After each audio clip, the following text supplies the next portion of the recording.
है ना। तो यहाँ पर हमारा प्रस्तावना पूरी हो जाती है।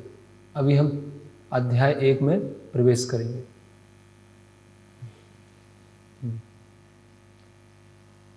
ओके, तो कोई पढ़ेंगे हिंदी में?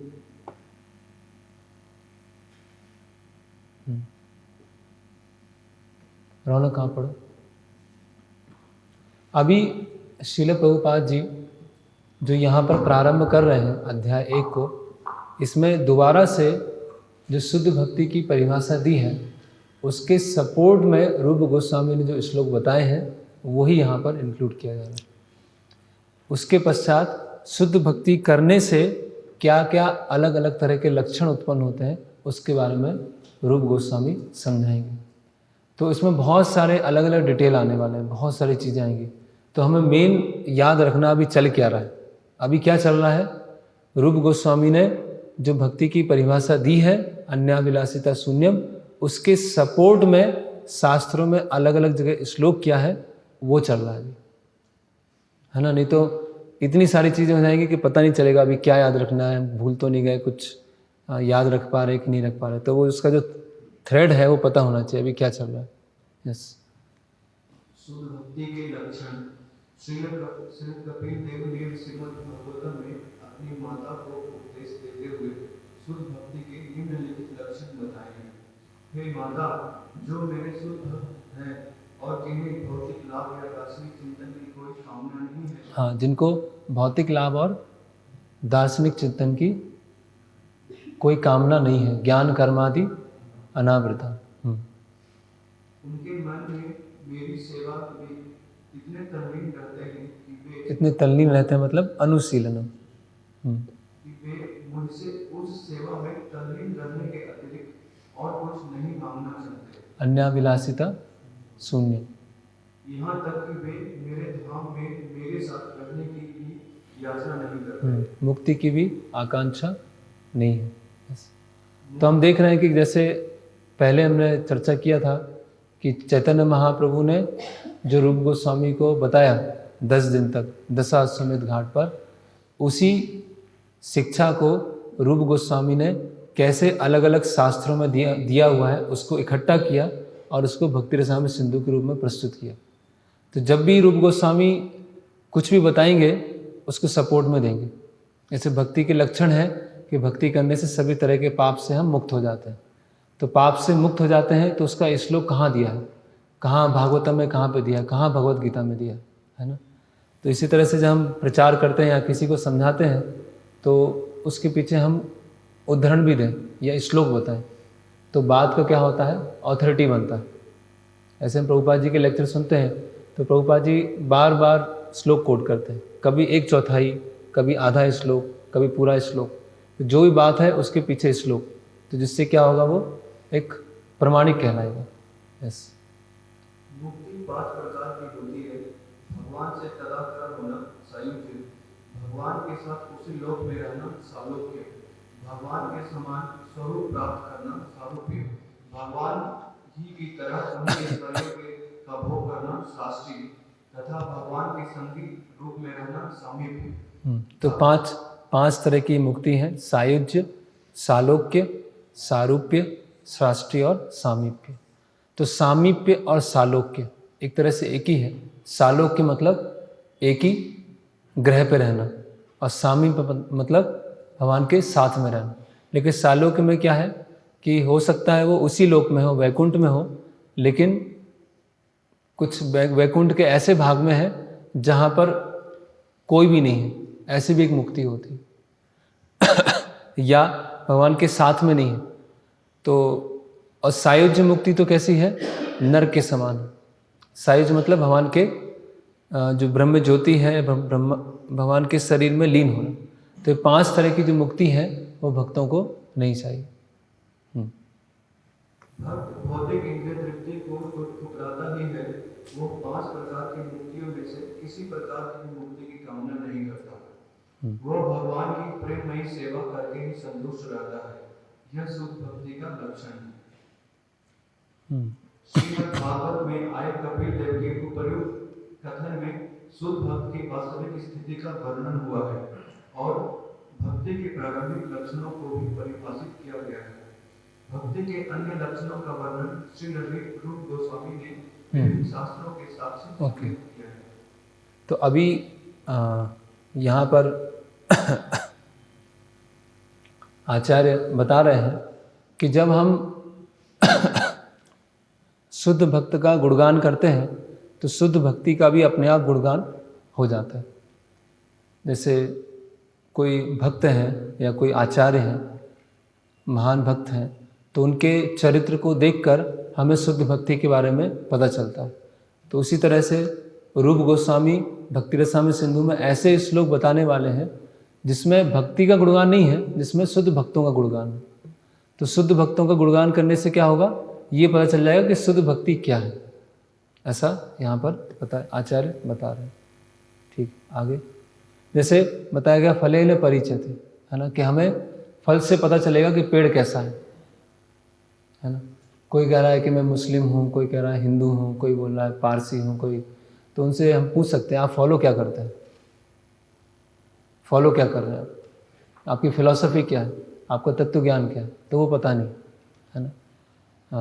मुस्लिम रिलीजन है, अभी वास्तव में क्या है, लेकिन उसका बिगड़ा हुआ रूप क्या है कि ऐसे लोग उत्पन्न हो रहे हैं जो जिहाद के नाम पर दूसरों को मारने के तैयार।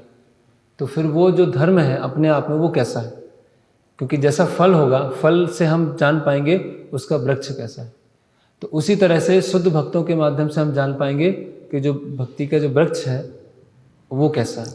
यहाँ पर बता रहे हैं विश्वनाथ चक्रवर्ती ठाकुर। यस, इनके अनुसार शुद्ध भक्ति के 6 लक्षण होते हैं जो हाँ, निम्नलिखित हैं। तो शुद्ध भक्ति के अभी 6 लक्षण होते हैं। पहला, शुद्ध भक्ति समस्त प्रकार के भौतिक क्लेश से अविलंबित राहत देती है, क्लेश शब्द नहीं। दूसरा, शुद्ध भक्ति समस्त कल्याण का शुभारंभ करने वाली है, शुभदा। तीसरा, शुद्ध भक्ति स्वतः दिव्य आनंद प्रदान करने वाली है, साधारानंद विशेष आत्मा। चौथा, शुद्ध भक्ति बिरले ही प्राप्त होती है, सुदुर्लभ। पांचवा, शुद्ध भक्ति को प्राप्त लोग मुक्ति के विचार मात्र को तुच्छ समझते हैं, मोक्ष लघुता कृत। हाँ, शुद्ध भक्ति कृष्ण को आकृष्ट करने का एकमात्र साधन है, श्री कृष्ण आकर्षणी। कृष्ण सर्व आकर्षक है, किंतु हाँ, बस एक मिनट। तो ये जब हम शुद्ध भक्ति करते हैं, शुद्ध भक्ति मतलब उत्तम भक्ति, उत्तम भक्ति मतलब अन्याभिलाषिता शून्य। ये भक्ति करने से 6 तरह के लक्षण प्रकट होते हैं। ये इसका संबंध है चैप्टर 1 का और इंट्रोडक्शन का। वो 6 लक्षण क्या है? सबसे पहले क्लेशाग्नि, सभी तरह के क्लेशों से मुक्ति मिल जाती है, सभी तरह के दुखों से मुक्ति मिल जाती है। दूसरा है शुभदा, सभी तरह के शुभ, सभी तरह का आनंद भक्ति करने से प्राप्त होता है, शुभदा। फिर सांद्रानंद विशेषात्मा, दिव्य आनंद है ना, एक कंसंट्रेटेड सांद्रानंद, दिव्य आनंद प्राप्त होता है। फिर सुदुर्लभा, शुद्ध भक्ति क्या होती है? बहुत ही विरले मिलती है, बहुत मुश्किल से मिलती है। प्रभुपाद जी बोलते हैं कि भक्ति इतनी आसान है, इतनी आसान है कि आपके हाथ से स्लिप हो सकती है बहुत सिंपल, बहुत ही सिंपल है, लेकिन क्या हो सकती है? वो स्लिप हो सकती है। इसका क्या कारण है? वो सुदुर्लभ। फिर मोक्ष लघुताकृत, मोक्ष की इच्छा क्या हो जाती है? तुच्छ हो जाती है। और श्री कृष्ण आकर्षणी, कृष्ण को भी शुद्ध भक्ति आकर्षित कर लेती है। तो भक्ति की प्रारंभिक अवस्था में कुछ लक्षण आएंगे, जैसे क्लेशाग्नि आएगा, सुविधा आएगा। भक्ति में थोड़ा सा और प्रगति करेंगे तो सांद्रानंद विशेषात्मा, और जब भक्ति की सबसे उच्च अवस्था में पहुंच जाएंगे तो श्री कृष्ण आकर्षणी और मोक्ष लघुताकृत। तो अभी हम चैप्टर में हेडिंग्स देखते हैं, हिंदी में प्रभुपाद जी क्या क्या लिख रहे हैं, अलग अलग हेडिंग्स। पहले क्या है? सबसे पहले भौतिक क्लेश से राहत, तो क्या है ये? क्लेशाग्नि। अगला हेडिंग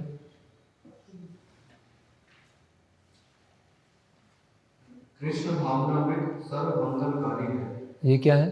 शुभदा। सुविधा। फिर आगे। कृष्ण भावनामृत में सुख, हाँ, सुख प्रदत्त हो। ये क्या है? सांद्रानंद विशेषात्मा। शुद्ध भक्ति दुर्लभ है, सुदुर्लभा। सुदुर्लभा। फिर ब्रह्मा से एकाकार होने का सुख, सांद्रानंद विशेषात्मा। मोक्ष लघुता कृत। ब्रह्मा से एकाकार होने का ब्रह्म से, वो इंग्लिश में देखना। फिर आगे। कृष्ण को आकर्षित करना। ये क्या है? श्री कृष्ण आकर्षणीय। तो हम देख रहे हैं कैसे एक एक लक्षण को प्रभुपाद समझा रहे हैं। तो चैप्टर 1 पूरा हो गया, चैप्टर 2 पे चलते हैं। इतना आसान नहीं है। तो क्लेशाग्नि, क्लेश मतलब दुख और अग्नि मतलब जला देती है। तो भक्ति क्या होती है? क्लेशों को जला देती है। भक्ति की अग्नि से क्लेश जल जाते हैं।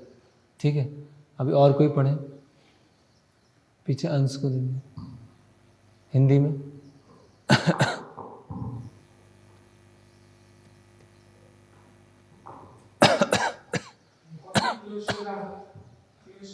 नहीं, उससे पहले एक लाइन और था।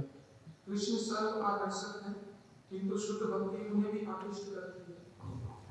इसका अर्थ यह हुआ कि शुद्ध भक्ति साक्षात कृष्ण से दिव्य रूप में भी अधिक बलवती है, क्योंकि यह कृष्ण की अंतरंगा शक्ति है। तो श्री कृष्ण आकर्षण है ना, कि जो शुद्ध भक्ति होती है भगवान कृष्ण को भी आकर्षित कर लेती। आगे बढ़ी। बहुत ही क्लेश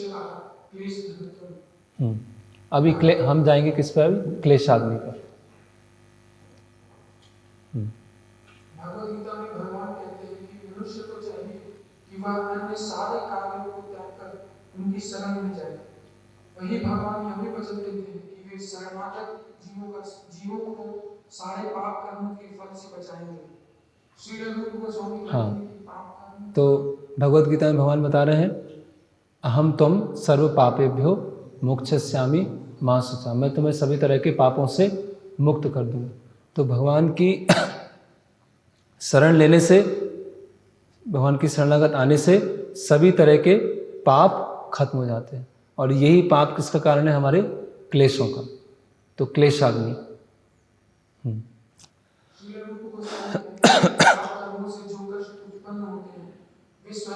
वर्तमान पापों या विगत जीवन में हमारे द्वारा किए गए पापों दोनों ही के कारण होते हैं। तो पाप किसके कारण होते हैं? एक वर्तमान समय में किया गया है और पूर्व में किया गया है। तो यस, फिर आगे बढ़िए। सामान्यतः जीव अज्ञान अविद्या के कारण पाप कर्म करता है। हाँ, तो अभी ये यहाँ से महत्वपूर्ण डिस्कशन चालू हुआ कि क्लेश किसके कारण आते हैं? 3 चीज़ों की वजह से क्लेश आते हैं। जो हमें दुख आते हैं वो 3 चीज़ों की वजह से आते हैं। पहला क्या है? पाप, जो इस जन्म में हमने किया।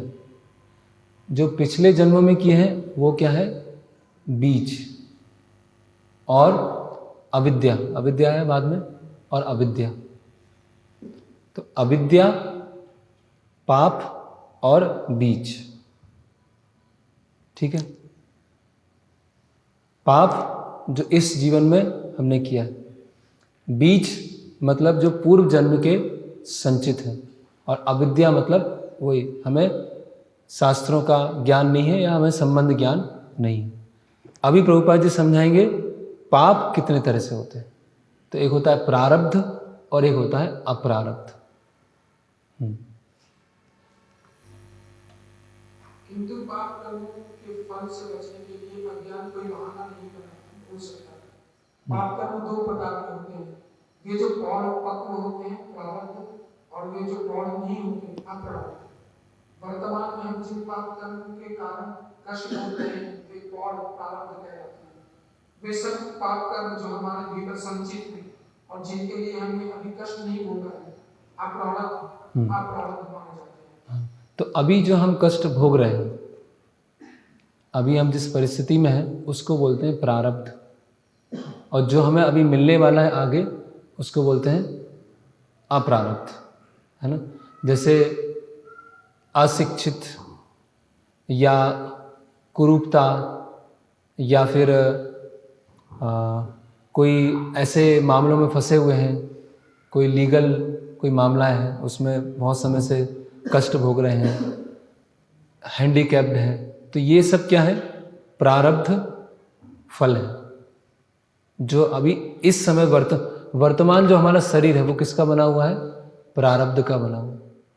और किसी ने क्राइम किया और कुछ समय के बाद वो पकड़ा जाएगा, 5 साल के बाद, 10 साल के बाद, 15 साल के बाद, तो उसको क्या बोलते हैं? अप्रारब्ध। उदाहरण के लिए जैसे किसी ने कुछ खाया जो साफ सुथरा नहीं था और पेट खराब हो गया, तो जो पेट खराब हुआ वो क्या है? प्रारब्ध। ठीक है। कोई व्यक्ति है जो एक्सरे में रोज आ रहा है, रोज एक्सरे में आता जा रहा है, तो अभी उसका प्रभाव नहीं दिखेगा, 20 साल के बाद उसको क्या हो जाएगा? कैंसर हो जाएगा, तो वो क्या है? अप्रारब्ध। प्रारब्ध मतलब जो अभी भोग रहे हैं, और अप्रारब्ध मतलब जो आगे चल के भोगने वाले हैं। अभी प्रभुपाद जी उदाहरण बताएंगे, तो ये उदाहरण हमको याद रखना है प्रचार के लिए। हिंदी हो सकता है कि किसी मनुष्य ने हत्या की हो, किंतु वह अभी तक वह बंदी बना लिया, किंतु वह अभी तक उनके लिए बंदी न बनाया गया, किंतु जो ही उसका पता चल जाएगा त्यों ही वह बंदी बना लिया जाएगा। उसी प्रकार हम अपने कविता तो ये किसका उदाहरण है? अप्रारब्ध। आगे चल के सजा मिलेगी। बहुत सारे साक्षी होते हैं ना, दिशाएं, अलग अलग दिशाएं हैं, देवी देवता हैं, परमात्मा हैं, तो ये सब साक्षी हैं और ये सब गिनते रहते हैं। तो इस तरह से ये प्रारब्ध और अप्रारब्ध कर्म बनता है। तो अभी प्रारब्ध हुआ, अप्रारब्ध हुआ, बीज हुआ और अज्ञानता, ये 4 चीजें हो गई। इसी प्रकार हम अपने कतिपय पाप कर्मों के द्वारा भविष्य में होने वाले कष्टों की प्रतीक्षा करते हैं, और कुछ ऐसे पाप कर्म हैं जो प्रारब्ध होते हैं, जिनके कारण हम इस समय कष्ट भोगते हैं। तो अभी जो कष्ट भोग रहे हैं, इसको प्रभुपाद जी एक तरह से और ट्रांसलेट करते हैं, मैनिफेस्ट और अनमैनिफेस्ट। जो अभी आ चुके हैं वो है प्रारब्ध, और जो आने वाले हैं वो है अप्रारब्ध। इस प्रकार पाप कर्म एवं तज्जनित कष्टों की श्रृंखला बन जाती है, और बद्ध जीव इन पापों के कारण जन्म जन्मांतर कष्ट उठाता है। तो पाप की श्रृंखला बनती जाती, पाप करते हैं, फिर उसका संस्कार आ जाता है, फिर अगली बार पाप करते हैं तो बढ़ता जाता है, बढ़ता जाता है, बढ़ता जाता है, पाप का घड़ा भर जाता है ना। अभी पाप के घड़े के बारे में चर्चा करेंगे। वह अपने वर्तमान जीवन के पाप कर्मों के फलों के कारण कष्ट भोगता है, और साथ ही अगले जीवन के लिए अधिक कष्टों को मुंह में लेता रहता है। तो वही है, जो इस वर्तमान समय में हम जो जीवन जी रहे हैं वो अगले जीवन की क्या है? तैयारी है। तो एक्चुअली ये केवल पाप के बारे में नहीं है, ये पुण्य के बारे में भी है। पाप करना या पुण्य करना भौतिक जगत में दोनों ही क्या है? दोनों ही भक्ति के लिए प्रतिकूल है। जब कोई किसी जीर्ण रोग से पीड़ित रहता है, हाँ, कोई जीर्ण रोग से पीड़ित है, मतलब बहुत लंबे समय से बीमारी है उसको, तो वो क्या है? प्रारब्ध है अप्रारब्ध? प्रारब्ध। अभी उसको रोग है ना। किसी मुकदमे में फंस जाता है, मुकदमे में फंसा हुआ है, तो प्रारब्ध है अप्रारब्ध? अप्रारब्ध, प्रारब्ध। किसी निम्न कुल में जन्म लेता है, तो ये क्या है? प्रारब्ध। या अशिक्षित रह जाता है, अशिक्षित रह जाता है, ये क्या है? प्रारब्ध। अथवा बदसूरत दिखता है, बदसूरत दिखता है, तो ये क्या है?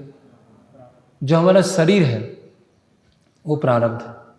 याद करने का सिंपल तरीका, जो अभी हम शरीर लिया है, जन्म, ऐश्वर्य, श्रुति, श्री, ये सब क्या है? प्रारब्ध। तो इन्हें और पाप कर्म प्रारब्ध का प्रारब्ध जानना चाहिए। तो ये, तो अभी हम एक चक्र देखेंगे, अभी थोड़ा सा सारांश में देखेंगे, फिर उसको डिटेल में देखेंगे आगे चल के। तो ये पाप का चक्र है, साइकिल ऑफ सिन। अभी समझ लीजिए, बाद में उसको लिखिएगा। तो ये है प्रारब्ध, सबसे नीचे। प्रारब्ध मतलब अभी हम जो भोग रहे हैं, ठीक है। और ये है अप्रारब्ध, जिसको बस थोड़े समय के बाद भोगने वाले हैं, उसकी तैयारी है बस, ठीक है। जब हमने पाप को भोगा, है ना, तो उसकी वजह से मन में एक संस्कार रह गया, इम्प्रेशन, उसको बोलते हैं कूट। अभी इसको भूल जाइए, अगर याद नहीं आए इसको फिर से डिस्कस करेंगे। और इस संस्कार के कारण हमारे अंदर इच्छा आ जाती है पाप करने की, उसको बोलते हैं बीज, ठीक है। और इच्छा जब बलवान हो जाती है तो परिवर्तित हो जाती है अप्रारब्ध। उदाहरण के लिए, किसी को भगवान के बारे में कुछ पता नहीं है, पाप पुण्य के बारे में पता नहीं है, तो उसने शराब पीना चालू किया, उसने शराब पिया, ठीक है। वो अविद्या में है, इग्नोरेंस में। तो जो शराब पीने की इच्छा है उसको बोलते हैं बीज। शराब पीने की इच्छा कैसे आई? अविद्या के कारण, क्योंकि हमको पता ही नहीं कि पाप क्या होता है, पुण्य क्या होता है, आध्यात्मिक जगत क्या है, भौतिक जगत क्या है, ये जीवन क्या है, अगला जीवन क्या है, ये कुछ पता नहीं है। हमें तो बस पता है कि एंजॉय करना है, बस भोग करना है, ठीक है। एंजॉय करना है, भोग करना है, वो अपने आप में क्या है? अविद्या है। ये अपने आप को शरीर मानना, वो क्या है? अविद्या है। तो अभी हम अविद्या में हैं और इच्छा आई शराब पीने की, शराब पी लिया, ठीक है, इच्छा को हमने पूरा किया। फिर हमारे शरीर के अंग जो हैं खराब होना चालू हो गए, अंदर अंदर खराब हो रहा है। अभी उसका बाहरी लक्षण नहीं आया, तो जो अंदर अंदर खराब हो रहा है वो क्या है? अप्रारब्ध। और जब पूरी तरह से खराब हो जाएंगे, उसके सिम्टम आ जाएंगे, तो वो क्या हो जाएगा? प्रारब्ध। लेकिन शराब जब पिया तो उसका जो टेस्ट आया वो मन में रह गया। शराब पीते समय जो अच्छा लगा था वो मन में रह गया, तो क्या हुआ? वो क्या बन गया? संस्कार। और जब हम शराब की दुकान के पास से निकले तो संस्कार किस में चेंज हो गया? इच्छा में। और फिर हमने ये किया। तो इस तरह से पाप का चक्र चलता रहता है, चलता रहता है, चलता रहता है। हर कोई सा भी उदाहरण लें, सबसे पहले अज्ञानता आती है। अज्ञानता के कारण हम इच्छा करते हैं, और इच्छा जब पूरी की जाती है तो उससे एक तरह का पाप हो जाता है, पाप या पुण्य, है ना। और फिर वो संस्कार बन जाता है, और संस्कार फिर इच्छा में परिवर्तित हो जाता है। तो अगर किसी को ये पाप का चक्र को खत्म करना है तो क्या खत्म करना होगा?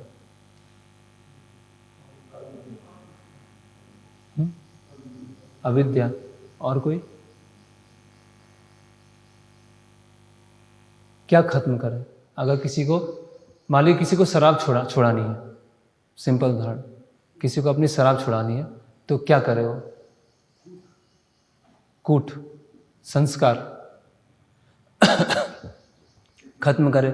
उसको कोई फोटो दिखाए कि शराब पीने से लीवर खराब हो गया था इनका। जैसे होता है ना, जब नशा मुक्ति केंद्र में जाते हैं तो वहाँ बहुत सारी फ़ोटोज़ लगी होती है। किसी का गला, ये गाल पूरा सड़ा हुआ है, किसी का गला सड़ा हुआ है, किसी को कोई कैंसर हुआ है, तो उसको देखते हैं, और उसको देखने के बाद क्या लगता है? वो अब दोबारा नहीं पिएंगे, और फिर बाहर आते हैं और फिर पीना चालू कर देते हैं। जो सिगरेट की वो होती है, डिब्बा होता है, उसी में एक व्यक्ति का गला ऐसे बना होता है कि सिगरेट पीने से ऐसा हो जाता है। लेकिन क्या होता है? फिर बाहर जाके हम वही पीते हैं। फिर हमने बहुत सारे पाप किए, चलो गंगा नदी में जाके स्नान कर लेते हैं। गंगा नदी में स्नान करके आ गए, हमने बिजनेस में बहुत सारे लोगों का जेब काटा, बहुत सारे पाप किए, तो गंगा नदी में स्नान करके आ गए, और फिर आके फिर से वही पाप करने लगे। तो कैसे ये पाप का चक्र खत्म होगा? और रूप गोस्वामी क्या बता रहे हैं कि भक्ति करने से सभी तरह के पाप खत्म हो जाते हैं। तो भक्ति करने से अविद्या खत्म हो जाती है, और जैसी अविद्या खत्म होगी पाप करने की इच्छा ही चली जाएगी, और जब पाप करने की इच्छा चली जाएगी तो आगे चक्र ही नहीं बनेगा। ये चक्र क्यों बन रहा है? ये सब संस्कार क्यों बन रहा है? प्रारब्ध अप्रारब्ध क्यों बन रहा है? क्यों? क्योंकि हम इच्छा कर रहे हैं। इच्छा क्यों कर रहे हैं? क्योंकि हम अविद्या में हैं। तो अविद्या को कौन दूर करता है? भक्ति। सब ज्ञान की तलवार, उससे क्या हो जाएगी? अविद्या खत्म हो जाएगी। ऐसे उदाहरण देते हैं कि अगर भक्ति के अलावा बाकी प्रोसेस से पाप दूर करने का प्रयास कर रहे हैं तो वो कैसा है? जैसे शराब की बोतल है, शराब की बोतल में शराब है और उसको गंगा नदी से साफ कर रहे हैं, है ना, कि इसमें शराब भरी हुई है, उसको बंद कर दिया, अभी गंगा नदी में डाल के उसको बढ़िया धो रहे हैं एकदम कि बोतल शुद्ध हो जाए। तो कैसे शुद्ध होगी? अंदर तो शराब भरी हुई है। तो उसी तरह से अगर हम गंगा नदी में जाके स्नान भी कर लिया और हमारे कुछ अपरारब्ध चले भी गए, लेकिन इच्छा तो बनी रहेगी, अविद्या तो बनी रहेगी। इसीलिए व्यक्ति बाद में जाके भी पाप करता है ना। ऐसा होता है कि कई लोगों का जैसे शराब का लत है या सिगरेट का लत है या बहुत सारे अलग अलग व्यसन है उनका लत, तो उनको सब कुछ बताया जाता है, इलेक्ट्रिक शॉक भी दिए जाते हैं, है ना, बहुत सारे अलग अलग चीज़ें से ट्रीटमेंट दिया जाता है, लेकिन वो छूटता ही नहीं है। क्यों नहीं छूट रहा है? क्योंकि इच्छा नहीं जा रही है और अविद्या नहीं जा रही, है ना। तो भक्ति करने से क्लेश अग्नि, भक्ति की अग्नि से सारे क्लेश चले जाएंगे। और क्लेश किससे बनते हैं? 3 चीज़ों से, पाप, बीज और अविद्या। तो अभी प्रभुपाद जी एक एक करके समझाएंगे कि पाप क्या होता है, अविद्या क्या होती है और बीज क्या होता है। चलिए आगे और कोई पॉइंट इसमें? हाँ,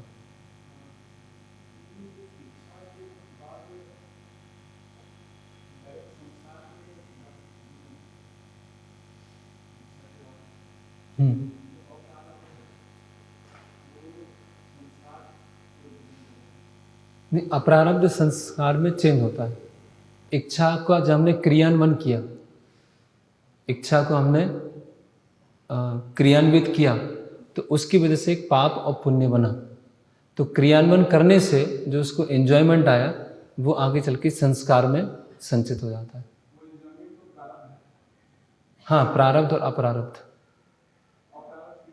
अप्रारब्ध मतलब कुछ समय के पश्चात वो सुख और दुख मिलने वाला है।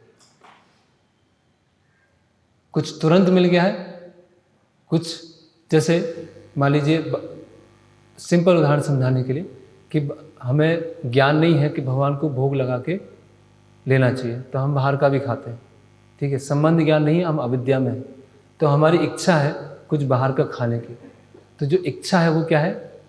बीज है, ठीक है। तो अभी हम बाहर गए और कुछ हम डोसा या चाट पकौड़ी कुछ खा के आ गए, ठीक है। अभी जो खा के आए इच्छा पूरी हो गई, ठीक है। उसकी वजह से जो अंदर सिस्टम खराब हुआ है वो क्या है? अप्रारब्ध। अभी जो बाहर से खराब होने वाला है कुछ समय के पश्चात, 1-2 दिन के बाद, वो हो जाएगा प्रारब्ध। अभी इच्छा को जो पूरा किया, इच्छा को पूरा करने में वो एक संस्कार बना, उसको बोलते हैं कूट संस्कार। और फिर जब हम दोबारा उस ऐसे वातावरण में जाएंगे तो संस्कार परिवर्तित हो जाएगा इच्छा। इस तरह से। और किसी का इसमें डाउट? तो जैसे प्रभुपाद जी, हाँ,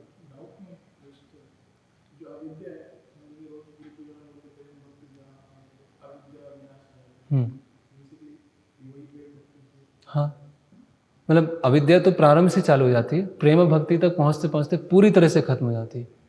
प्रेमा भक्ति जहाँ हुई थे अविद्या विनाश हो जाती। यस, हाँ, वो सेम है। संस्कार मतलब छुपी हुई इच्छाएं, ऐसी इच्छाएं जो हमको भी नहीं दिख रही, इम्प्रेशंस। हाँ,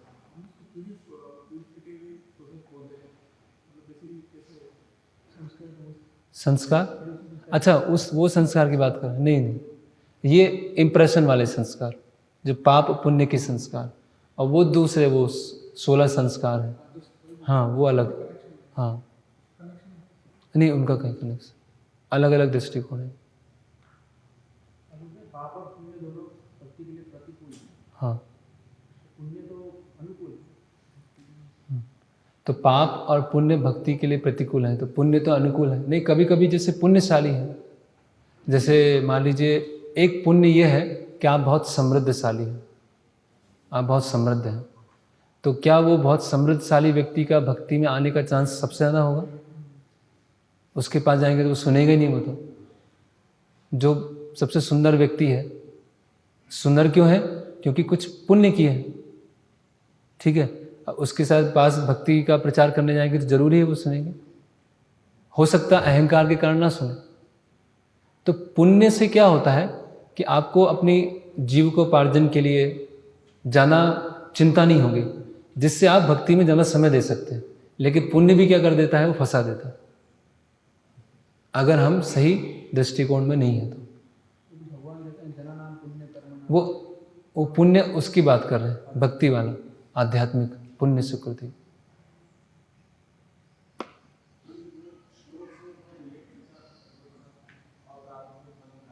ये आने वाला आगे, ये आ गया है।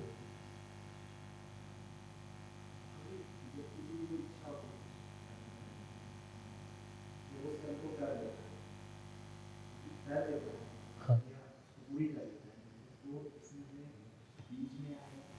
नहीं, इच्छा करना उससे अप्रारब्ध बनता है, कोई फल बनेगा। आपने कुछ कार्य किया, उसका फल बनेगा, या तो पुण्य बनेगा या पाप बनेगा। अब वो है अप्रारब्ध। अभी फल क्या है? छुपा हुआ है, और जब फल प्रकट हो जाएगा तो प्रारब्ध हो जाएगा।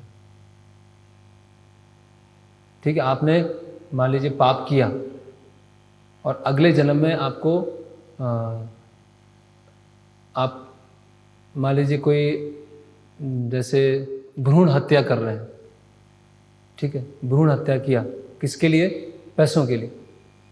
तो इच्छा को पूर्ति किया, भ्रूण हत्या हुआ, तो अभी वो जो पाप संचित हो गया कि अगले ऐसे बहुत सारे जन्म होंगे जिसमें उसको प्रकाश दिखेगा नहीं, माता के गर्भ में या ऐसे मार दिया जाएगा, तो वो क्या हो जाएगा? प्रारब्ध हो जाएगा। तो अभी संचित हो गया, वो पाप क्या हो गया? संचित हो गया। अभी कुछ समय के बाद वो बाहर आने वाला, उसको बोलते हैं प्रारब्ध। ऐसे हर चीज में है, कोई भी पाप है, कोई भी पुण्य है। कोई इच्छा करते, बुरी इच्छा करते हैं, लेकिन उसको पूरी नहीं करते, तो उसके भी बोलते थे बुरा मत सोचो, बुरा मत तो मतलब बोलते थे गलत चीज़ों के बारे में मतलब सोचते थे, उसके भी पाप आते हैं, क्योंकि हमारे में वो भी वो विचार से पाप। प्रश्न है कि अगर हम बुरा सोचते हैं, बुरा इच्छा करते हैं, लेकिन उसको कुछ कार्य नहीं करते हैं, तो भी पाप लगेगा? तो कलयुग में उसकी माफ़ी है। कलयुग में बताया गया है कि अगर आप मन में पुण्य करते हैं तो वो काउंट हो जाएगा, और मन में पाप करते हैं तो वो काउंट नहीं होगा। तो कलयुग की विशेषता है। लेकिन उसमें क्या है कि अगर पाप के बारे में सोचा तो कुछ समय के बाद कर भी देंगे। आई मन में किया तो अगर मन में धीरे धीरे वो इकट्ठा होता जा रहा है, और एक समय आएगा हम कर देंगे। तो जो वो है ना, कली को दंड और पुरस्कार, तो एक अध्याय है।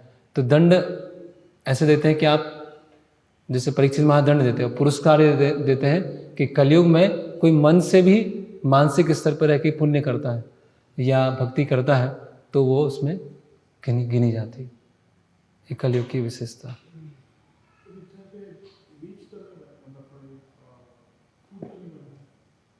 हाँ, जब इच्छा क्रियान्वित हो जाती है, जैसे आपकी इच्छा हुई बाहर डोसे खाने की, आपने नहीं खाया, तो डोसे का जो स्वाद का संस्कार है वो नहीं बना, लेकिन जब आपने खा लिया और उसका जो स्वाद है उसका संस्कार बन गया। ऐसा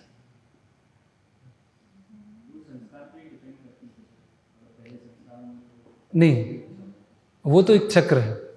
इच्छा संस्कार मतलब जो दिख नहीं रहा है, जैसे बोलते कूट कूट के भरा हुआ है आपके अंदर। तो जो कूट कूट के भरा हुआ है, जो दिख नहीं रहा है, वो है संस्कार। और जो कूट कूट के भरा है, जो निकलता रहता है बीच बीच में, वो इच्छा है। तो एक्चुअली संस्कार और बीच में कोई अंतर नहीं है। वो तो रूप गोस्वामी उसको अच्छी तरह से समझाने के लिए बता रहे हैं। कूट और बीज एक ही है। कूट मतलब जो बीज दिख नहीं रहे हैं, और बीज मतलब जो दिखना चालू हो गए, बस सिंपल। उसमें कंफ्यूज होने की आवश्यकता नहीं।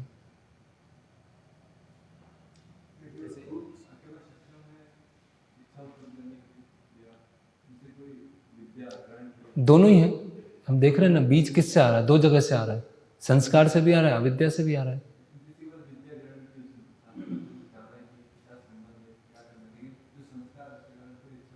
नहीं, अगर अच्छी तरह से जान लिया तो ये पूरा चक्र जल जाएगा। ये क्लेश अग्नि है ना, भक्ति की अग्नि से संस्कार भी चले जाएंगे, प्रारब्ध भी चला जाएगा, अप्रारब्ध भी चला जाएगा। वही अभी आगे प्रभुपाद जी बताएंगे कि कैसे जाएंगे हम इसमें।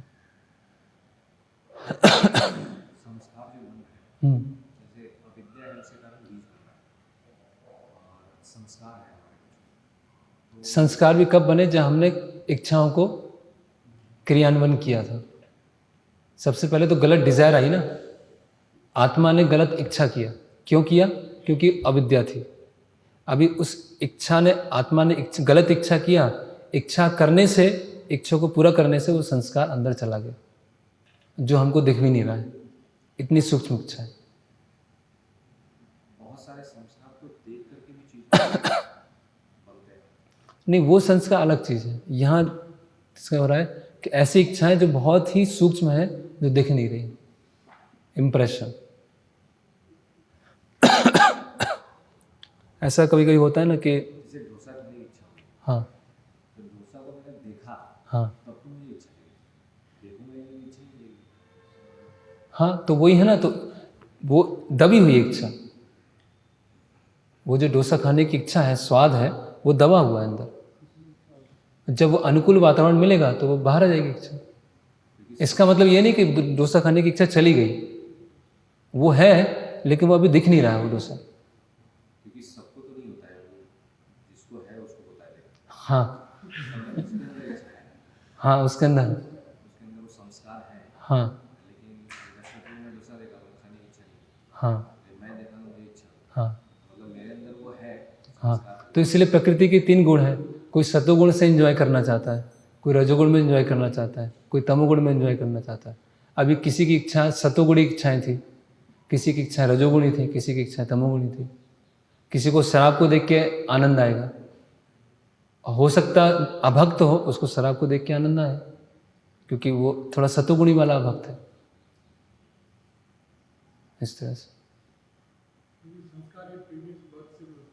हाँ, प्रीवियस बर्थ, यस। वो तो बहुत जन्मों जन्मों के पूरा इकट्ठे हैं। जो इच्छा है, कोई कार्य करके भी इच्छा खत्म हो जाता है। कौन सा? हाँ, नहीं, ऐसा नहीं होता। वो तो दुष्पूर्वेण अनिलेन च, कि इच्छा को पूरा करते जाएंगे, करते जाएंगे, करते जाएंगे तो और बढ़ती जाएगी। वो तो खत्म होगा भक्ति से ही, और वैसे पूरा नहीं होगा। नहीं तो फिर तो वो ओशो की फिलॉसफी हो गई कि आप इच्छा को पूरा करते जाओ, करते जाओ, करते जाओ, और इच्छा खत्म हो जाएगी।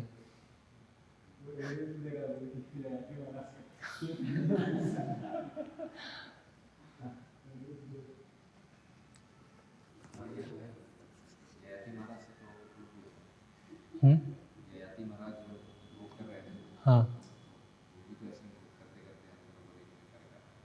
करते वो अभी देखना पड़ेगा वो क्या था उस समय, कैसे। अगर भक्ति नहीं कर रहे हैं तो वो इच्छा, वो फ्रस्ट्रेशन आएगा। फ्रस्ट्रेशन के कारण कुछ समय वो छोड़ देंगे। जैसे हमने देखा ना, भोग त्याग, तो करते गए, भोग करने की इच्छा करते गए, और फ्रस्ट्रेशन आ गया, छोड़ दिया उसको। लेकिन ऐसा नहीं कि वो इच्छा प्यूरीफाई हो गई, वो शुद्ध हो गई। प्यूरीफाई तो भक्ति से ही होगी, ऐसा नहीं कि उसको पूर्ति करने से हो जाएगी। हम अभी आगे बढ़ते हैं। मैं इसमें पढ़ता हूँ और फिर आप लोग बताइएगा कि ये कौन से किसके बारे में प्रभुपाद जी बता रहे हैं।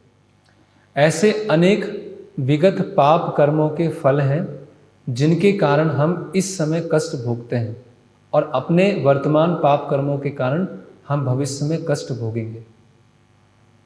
ठीक है, किंतु इन समस्त पाप कर्मों के फल तुरंत समाप्त हो जाते हैं यदि हम कृष्ण भावनामृत को ग्रहण कर लें।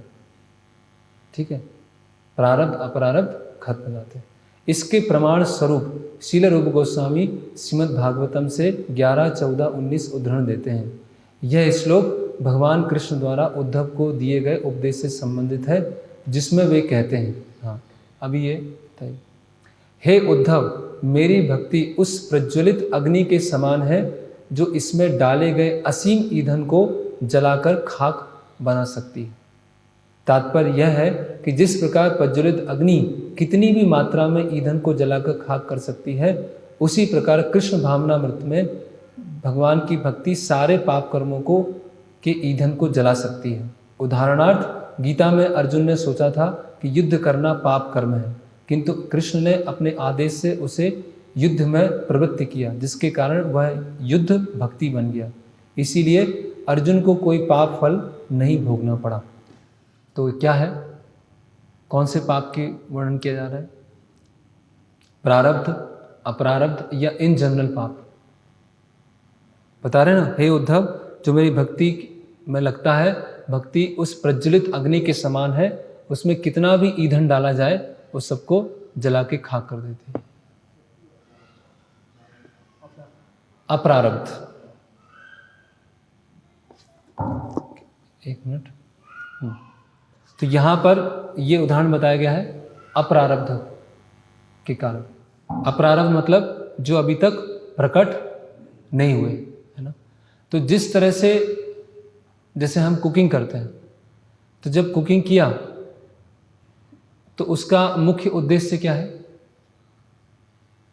लकड़ी जलाया, जैसे लकड़ी जलाया तो उसका प्रमुख उद्देश्य क्या है? भोग बनाना। लेकिन हम ऐसा नहीं बोलते कि आज लकड़ी जलाई और बहुत सारी राख मिल गई मुझे। राख बनना उसका क्या है? बाई प्रोडक्ट है। तो भक्ति किस लिए की जाती है? भगवान की प्रसन्नता के लिए। लेकिन भक्ति करने से पाप खत्म हो जाते हैं, वो क्या है? By product.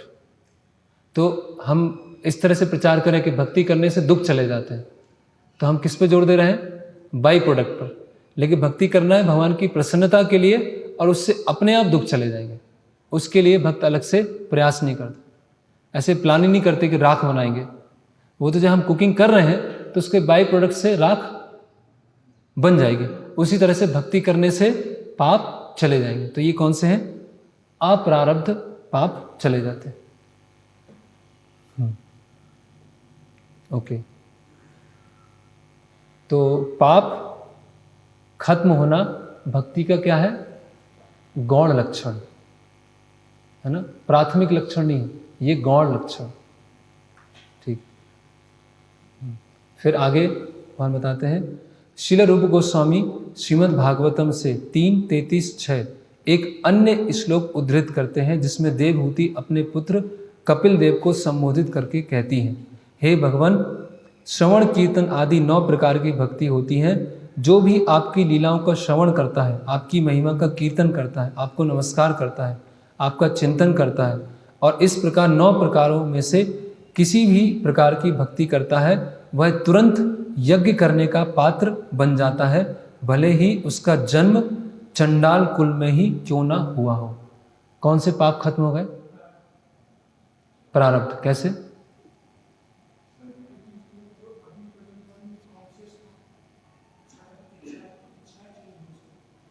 चंडाल कुल में जन्म मिलना क्या बताएगा? पाप। कौन सा पाप? प्रारब्ध। प्रारब्ध है ना। चंडाल कुल में जन्म मिला मतलब प्रारब्ध कर। लेकिन भक्ति करने से जो चंडाल कुल में उत्पन्न हुआ है, वो भी यज्ञ करने के लिए योग्य हो जाता है। मतलब उसका क्या हो गया? प्रारब्ध खत्म हो गया। करेक्ट। तो ये बहुत एक्चुअली एक एक करके हम देखते हैं इसमें। तो यहाँ पर आचार्य बता रहे हैं कि चंडाल मतलब कौन है? कुत्ते का मांस खाने वाला, है ना। अभी वो चंडाल है, वो कुत्ते का मांस ऐसा नहीं कि कभी कभी खा लिया, आकस्मिक खा लिया, उसकी आदत है। प्रभुपाद इंग्लिश में ट्रांसलेट कर रहे हैं, he is born in a family of dog eaters. चंडाल के परिवार में जिसका जन्म हुआ है, कभी कभी नहीं। तो वो भी जो नियमित रूप से ऐसा करता था, वो भी भक्ति के प्रभाव में आने से यज्ञ करने के लिए बन जाता। मतलब जो वर्णाश्रम के बाहर है वो भी ब्राह्मण के स्तर तक पहुंच जाता है। मतलब उसका प्रारब्ध क्या हो गया? परिवर्तित हो गया। और इसी आधार पर श्रील प्रभुपाद जी ने जो अमेरिका में मिलेक्स थे उनको ब्राह्मण दीक्षा दिया। ब्राह्मण दीक्षा, संन्यास। संन्यास किनको दिया जाता है वैदिक संस्कृति में? जो ब्राह्मण है उन्हीं को संन्यास रहता है ना, स्वभाव से ब्राह्मण। लेकिन प्रभुपाद जी ने संन्यास किनको दिया? मिलेक्स। तो किस आधार पर दिया? इस आधार पर कि भक्ति करने से प्रारब्ध भी परिवर्तित हो जाते हैं, है ना। तो इसके बारे में हम, लेकिन जो प्रभुपाद जी जब अपने शिष्यों को यहाँ पर लेके आए तो जो कास्ट गोस्वामी थे या कास्ट ब्राह्मण थे, उन्होंने क्या कर दिया? विरोध करना चालू कर दिया कि ये कैसे संभव है। अगर आपको थ्रेड पहनना है, जनेऊ पहनना है, तो वो तो ब्राह्मण परिवार वाले ही पहन सकते हैं, और कोई नहीं पहन सकता। आप भक्ति कीजिए, भक्ति करने से अगले जन्म में आप ब्राह्मण बनेंगे और फिर आप जनेऊ पहन सकते हैं, फिर आप डिटी वर्शिप कर सकते हैं। लेकिन प्रभुपाद जी ने क्या किया कि भक्ति सिद्धांत सरस्वती ठाकुर ने तो क्या किया था कि जो भारत में थे, जो शूद्र हैं या वर्णाश्रम से बाहर हैं, उनको ब्राह्मण दीक्षा प्रदान किया। उस समय बहुत विरोध हुआ और प्रभुपाद जी ने क्या किया? एक स्टेप और आगे कि ऐसे लोग जिनको वैदिक कल्चर के बारे में कुछ नहीं पता, उनको लेके आ गए, मतलब उनको ब्राह्मण, वास्तविक ब्राह्मण बनाए। संन्यास, जनेऊ, यज्ञ कराना, है ना। तो खासकर दक्षिण भारत में काफ़ी विरोध हुआ, क्योंकि दक्षिण भारत में ये थोड़ा कास्ट कॉन्शियसनेस अधिक है ना, कि जो जन्म से है उसी को माना जाएगा, है ना। तो इसी के बारे में हम डिस्कस करेंगे कि कैसे प्रारब्ध परिवर्तित हो जाते हैं भक्ति में आने से। फिर आगे बताया जा रहा है, अतएव ये कैसे संभव हो सकता है कि जो पूर्ण कृष्ण भावनामृत में भक्ति में संलग्न है वह शुद्ध ना बन चुका हो? ऐसा हो ही नहीं सकता। जो व्यक्ति कृष्ण भावनामृत और भक्ति में संलग्न रहता है वह भौतिक पाप कर्मों के सारे कल्मशों से अवश्यमेव मुक्त हो चुका होता है। तो भी भक्त सदैव सतर्क रहता है कि उससे किसी तरह का पाप कर्म ना हो जाए। यह उसकी भक्त होने के नाते विशेष पात्रता है। दोबारा पाप नहीं करना है। भक्ति में आ गए, भक्ति में आने से सारे क्लेश खत्म हो गए, प्रारब्ध खत्म हो गया, अपरारब्ध खत्म हो गया, बीज खत्म हो गया, और फिर हमने पाप किया, तो वो क्या हो जाएगा? कौन सा अपराध हो जाएगा? कौन सा? छठा, नाम के बल पे पाप करना। तो भक्ति के बल पर पाप करना वो भी अपराध है ना। हम तो पाप भी कर रहे हैं, भक्ति कर रहे हैं, भक्ति करने से सब कुछ धुल जाएगा और साथ में पाप भी कर रहे हैं। ऐसे दीक्षा है, तो दीक्षा हो गया है और दीक्षा के पश्चात भी जो नियमों को पालन करना है, 4 नियमों को पालन करना है, उसको हम पालन नहीं कर रहे हैं। हमें लग रहा है कि हाँ भक्ति करने से, भक्ति तो क्लेशाग्नि है, सारे पाप खत्म हो जाएंगे, तो वो ऐसा नहीं, वो बहुत बड़ा अपराध हो जाएगा अगर हम भक्ति के नाम पर पाप कर रहे हैं, है ना। जैसे जब नित्यानंद प्रभु ने जगाई मधाई का उद्धार किया तो क्या शर्त पे किया कि जितने भी पाप हैं वो सब खत्म कर देते हैं, सारे पाप खत्म कर देते हैं, लेकिन एक शर्त पर, क्या? कि दोबारा पाप नहीं करेंगे। दोबारा पाप करेंगे तो वो बहुत ही बड़ा अपराध होगा, वो पाप नहीं होगा, वो अपराध में हो जाएगा। तो दीक्षा के समय जो गुरु हैं हमारे सभी तरह के पाप को ग्रहण कर लेते हैं, और दीक्षा के पश्चात अगर पाप करते हैं तो उसका जो रिएक्शन है वो किनको जाएगा? गुरु को जाएगा। तो ये बहुत बड़ा डेंजर है। इस प्रकार श्रीमद् भागवतम का कथन है कि भले ही कोई चंडाल कुल में क्यों ना उत्पन्न हुआ हो, किंतु यदि वह भक्ति करता है तो वह वेद विहित कर्म कांडों में भाग लेने का अधिकारी बन जाता है। किसका है? प्रारब्ध। चंडाल कुल में है लेकिन अभी वो यज्ञ कर सकता है। इस कथन में यह प्रच्छन्न है कि चंडाल कुल में उत्पन्न व्यक्ति सामान्यतया यज्ञ करने के योग्य नहीं है। इन वेद विहित कर्म कांडों को संपन्न करने का भार पुरोहित वर्ग पर है। इसे ब्राह्मण वर्ग कहते हैं। बिना ब्राह्मण हुए कोई इन संस्कारों को संपन्न नहीं कर सकता। तो ये जो जैसे बताया गया ये छठा नाम अपराध है, वो किस तरह से है? जैसे भक्ति की अग्नि है, उसमें हम पानी भी डाल रहे हैं और पेट्रोल भी डाल रहे हैं। तो हम पेट्रोल भी डाल रहे हैं और पानी भी डाल रहे हैं, तो क्या होगा? बाद में धुआं निकलना चालू हो जाएगा, है ना। तो हम भक्ति भी कर रहे हैं और साथ साथ में हम भोग भी कर रहे हैं, तो क्या होगा?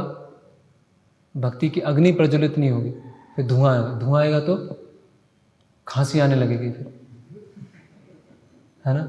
फिर धीरे धीरे हम वहाँ से चले ही जाएंगे, वो अग्नि से ही चले जाएंगे।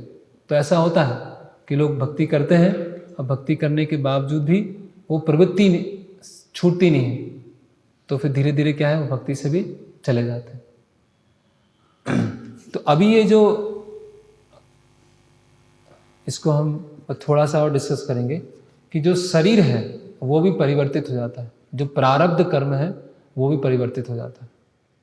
शूद्र भी है, चंडाल भी है, वो भी ब्राह्मण बन सकते हैं। तो इसको जो फॉलो करते हैं सैद्धांतिक रूप से और व्यवहारिक रूप से केवल हमारे संप्रदाय में ही किया जाता है। बाकी जो संप्रदाय है, श्री संप्रदाय है, मध्वा संप्रदाय है, वहाँ पर इस चीज़ को एक्सेप्ट किया जाता है कि प्रारब्ध भी परिवर्तित हो जाता है, लेकिन वो ब्राह्मणों को ही, ब्राह्मण ही यज्ञ कर सकते हैं, ब्राह्मण ही संन्यास ले सकते हैं, ब्राह्मण ही शिक्षा दे सकते हैं। और बोलते हैं थियोरेटिकली हम मानते हैं लेकिन व्यवहारिक रूप से हम नहीं मानते। इसीलिए ऐसा भी हुआ है कि वहाँ पर प्रचार थोड़ा सा रुक गया है, थोड़ा प्रीचिंग उसकी वजह से रुक गई है ना। और उनके संप्रदाय में कई ऐसे आचार्य हुए हैं जो शूद्र परिवार से थे या चंडाल परिवार से थे, और उनको पूर्ववर्ती आचार्यों ने दीक्षा दिया और स्वयं ब्राह्मण वैष्णव पद पर आए और उन्होंने दूसरों को दीक्षा दी। जैसे रामानुजाचार्य, तो रामानुजाचार्य के कई गुरु थे, उनमें से एक गुरु जो थे वो शूद्र परिवार से थे, है ना। तो जो शूद्र, और रामानुजाचार्य को स्वयं ब्राह्मण परिवार से थे, तो गुरु हैं शूद्र परिवार से और शिष्य हैं वैष्णव ब्राह्मण परिवार से, है ना। तो उन संप्रदायों में भी ऐसा है कि हाँ, जो शूद्र हैं वो दीक्षा के द्वारा ब्राह्मण पद तक आ सकते हैं, लेकिन अभी उन चीज़ों को व्यवहारिक रूप से फॉलो नहीं किया जा रहा है, सैद्धांतिक रूप से एक्सेप्ट किया जा रहा है। तो इसके बारे में हम थोड़ा कल और चर्चा करेंगे, दीक्षा के बारे में, है ना, कि हरिनाम दीक्षा क्या होती है, ब्राह्मण दीक्षा क्या होती है, और कैसे दीक्षा के समय हमारे प्रारब्ध कर्म भी चेंज हो जाते हैं। तो यहाँ पर हम विराम लेंगे। हरे कृष्ण। इसमें किसी का प्रश्न है, कुछ जिज्ञासा है? हाँ, तो जो भक्ति करके जो लक्षण आए, यस, इससे पहले मैं था अन्याभिलाषिता ज्ञान करना, तो ये भी तो भक्ति के लक्षण है। ये भक्ति स्वयं है। शुरुआती समय में जैसे लोग भक्ति करते हैं, हाँ, वैसे गुण नहीं रहते हैं। हाँ, के लक्षण बताए कि वो हरिनाम जप कर रहे हैं और श्रवण कर रहे हैं, अब करते करते उनको सुनते हैं, हाँ, अभिलाषा नहीं करती है, हाँ, फिर भी इच्छाएं तो रहती है, और धीरे धीरे भगवान का नाम जप करके जो मूल चीज़ है उसको करते करते ये गुण आते हैं। तो प्रश्न ये है कि जब हम भक्ति करते हैं, शुद्ध भक्ति करते हैं, तो प्रारंभ में तो ऐसे लक्षण नहीं होते हैं। जब हम सुनते हैं अन्याभिलाषिता शून्य, वो करते हैं तो लक्षण, तो ये कुछ समय के बाद लक्षण आते हैं। तो ये characteristic of pure devotional service, भक्ति करने से वो लक्षण आएंगे। तो जब भक्ति में वो जाएगा तो फिर उसमें क्लेशाग्नि, सुविधा, ये सब चालू होगा। और प्रारंभिक अवस्था में उतना ही रहेगा। जैसे इच्छा पूरी तरह से खत्म हो जाती है पाप करने की, तो जरूरी नहीं कि भक्ति की प्रारंभिक अवस्था में पाप करने की इच्छा पूरी तरह से खत्म हो गई, कुछ समय के बाद होगी, कुछ दिनों के बाद, महीने के बाद, सालों के बाद। वो तो डिपेंड करेगा कि वो कैसे भक्ति कर रहे हैं। तो लक्षण तो शुरुआत से आते हैं लेकिन बहुत ही कम होते हैं। जैसे जैसे भक्ति हम करते जाते हैं वैसे वैसे लक्षणों की मात्रा बढ़ती जाती है। हाँ, नहीं, ये तो स्वयं ही भक्ति है। भक्ति करने से ये होगा, प्राप्त होगा। तो क्या होगा? बाई प्रोडक्ट, क्लेशाग्नि, आनंद, सुविधा, मोक्ष की इच्छा खत्म हो जाएगी। तो ये भक्ति करने के बाई प्रोडक्ट। भक्ति क्या है? भगवान की प्रसन्नता के लिए कार्य करना। तो जो अन्याभिलाषिता शून्यम है वो स्वयं भक्ति है। अब भक्ति करने से जो लक्षण आएंगे वो ये 6 विषय।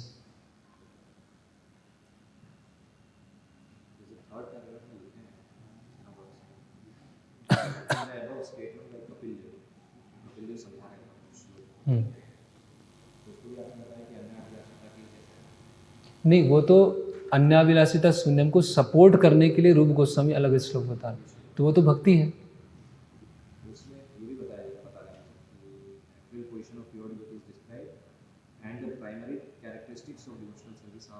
हाँ, प्राइमरी कैरेक्टरिस्टिक्स मतलब स्वरूप लक्षण, जो हमने पहले चर्चा किया था कि भक्ति स्वरूप लक्षण क्या है, भक्ति वास्तव में भक्ति क्या है, और तटस्थ लक्षण मतलब ऐसे लक्षण जिससे भक्ति की और प्योरिटी स्थापित होती है, वो बताया जा रहा है। भक्ति करने से ये प्राप्त होगा, वो ये है। वो कन्फ्यूजन इसी हो रहा है कि वो स्वरूप लक्षण थे, तटस्थ लक्षण थे, और ये 6 लक्षण है, तो सब लक्षण ही तो हो गए। नहीं, वो भक्ति है। अब भक्ति करने से ये 6 चीजें होने वाली हैं।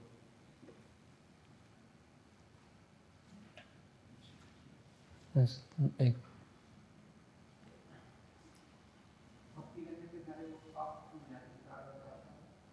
पाप करने की इच्छा, अविद्या, सब कुछ खत्म हो जाता है भक्ति करने से। हाँ हाँ। तो भक्ति करने से पाप पुण्य सब खत्म हो जाता है। तो भक्तों को भी बीमारी होती है, जैसे शिल प्रभुपाद है, उनके अंतिम समय में जयानंद प्रभु है, तो वो जो शुद्ध भक्त होते हैं उनसे वो प्रभावित नहीं होते हैं, उनकी चेतना वैसी रहती है। जैसे परीक्षित महाराज, तो मृत्यु आने वाली है 7 दिनों में, तो प्रभावित नहीं है। उसी तरह से शिल प्रभुपाद है कि अंतिम समय में पानी भी लेना बंद कर दिया, लेकिन भागवतम पर ट्रांसलेशन कर रहे हैं। बहुत दिन से कुछ लिया ही नहीं है, लेकिन भागवतम पर ट्रांसलेट कर रहे हैं, भक्तों से बातचीत कर रहे हैं कि आगे मूवमेंट कैसे चलेगा। तो चेतना तो पूरी उस शुद्ध चेतना में है ना। तो जो गुरु के केस में होता है कि शिष्यों के पाप ग्रहण करते हैं, तो उसकी वजह से उनका कभी कभी तबीयत, हेल्थ खराब होता है शिष्य, लेकिन वो उससे कोई प्रभावित नहीं है। और फिर जयानंद प्रभु, उनके केस में भी ऐसा है। इसमें आएगा कि भक्तों के अगर प्रारब्ध अपरारब्ध सब खत्म हो जाते हैं तो उनको सुख दुख क्यों आते हैं। तो सुख क्यों आता है? क्योंकि भक्ति का एक लक्षण है सुविधा। और दुख क्यों आता है? 2 कारणों से। एक तो भगवान दुख देते हैं, भक्तों के जीवन में स्वयं दुख देते हैं, या फिर कोई हमने अपराध किया है, वैष्णव अपराध किया है, उसकी वजह से दुख आते हैं ऐसा। तो भक्तों के जीवन में इसलिए दुख आते हैं।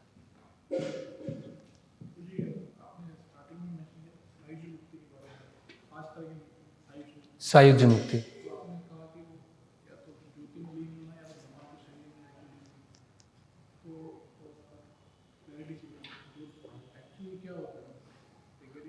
ब्रह्म ज्योति में लीन होते हैं। हाँ, मुख्यतः ब्रह्म ज्योति में लीन का बताया गया। वो शिशुपाल का है, शिशुपाल केस में आता है कि वो भगवान के शरीर में लीन हो जाता है और लीन होकर फिर दोबारा वापस चला जाता है। जय विजय, उसका नाम तो देखना पड़ेगा, क्या नाम है उसका। सायुज जी बोलते हैं। वैसे सायुज लिटरल सेंस में तो क्या है, ब्रह्म ज्योति में लीन होना, इसीलिए उनका पतन हो जाता है फिर सायुज मुक्ति वालों।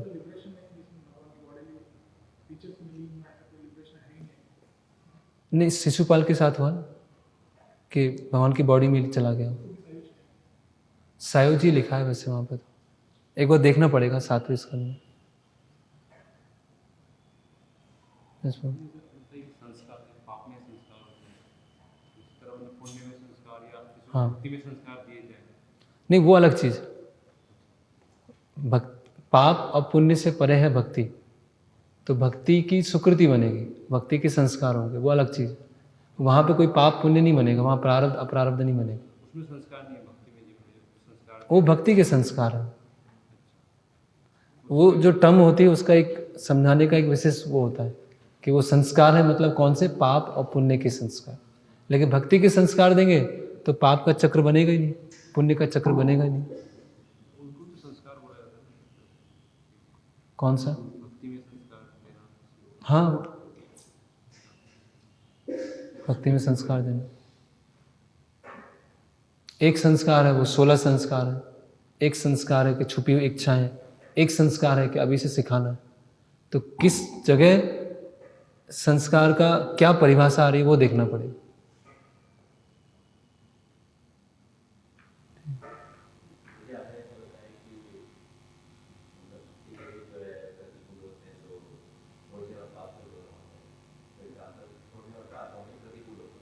पुण्य और पाप भक्ति करने के, जी।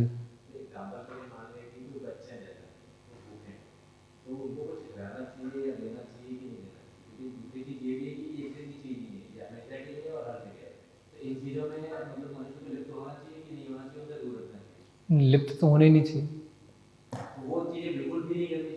नहीं, जैसे एक बार महाराज से किसी ने प्रश्न पूछा कि कोई नदी में डूब रहा है तो हमें बचाना चाहिए कि नहीं बचाना चाहिए। तो महाराज ने कहा आप भी जाकर डूब जाओ उसके साथ। बोले तो कॉमन सेंस है। ऐसा थोड़ी कि हम कुछ अपना एक टीम चालू कर लेंगे कि नदी में जो भी डूबता है उसको बचाना हमारा काम है, बाकी सब काम हमने बंद कर दिए, केवल वही काम है कि जो नदी में डूबते हैं वही काम कर रहे हैं। तो उसी तरह से अगर हमको कोई ऐसा भूखा मिल रहा है तो उसको हमने प्रसाद दे दिया, उसको पैसे नहीं दिए, प्रसाद दे दिया। तो कॉमन सेंस भी थोड़ा सा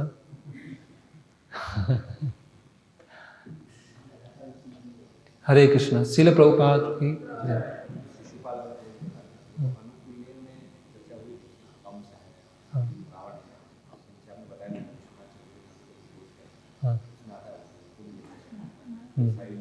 सायोजी मुक्ति, सायोजी मुक्ति।